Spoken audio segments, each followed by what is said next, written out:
গঙ্গারামপুরের পাশে অবস্থিত হরিপুর গ্রাম।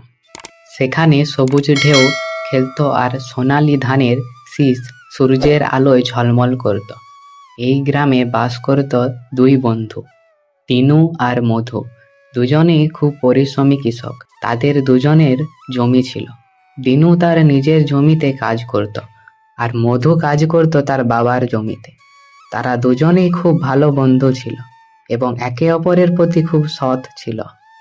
দিনুর জমিতে ফলন ভালো হতো, কিন্তু মধুর জমিতে ভালো ফলন হতো না, কারণ মধুর বাবা মারা যাওয়ার পর তার জমিটা অবহেলায় পড়েছিল। একদিন দিনু তার বন্ধু মধুকে বলল, মধু, তোর জমির এই অবস্থা কেন?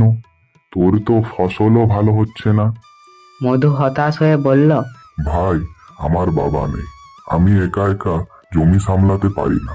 চিন্তা করিস না, আমি তো আছি। চল, আজ থেকে আমরা একসঙ্গে কাজ করব। তাদের এই কথোপকথন শুনছিল গ্রামের তিনজন লোক, ফজল, আকবর ও শহীদ।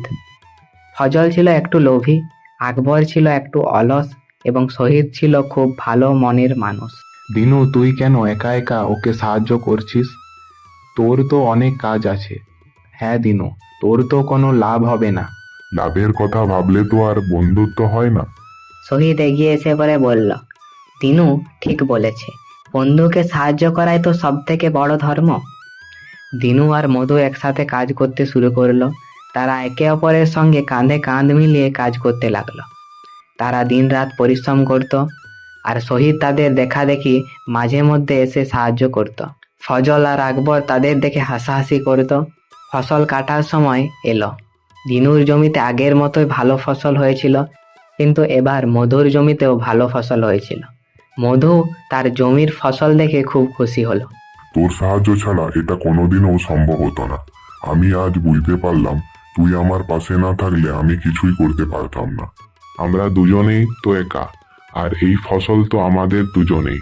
দিনু আর মধু এই বন্ধুত্ব দেখে গ্রামের সবাই অবাক হলো।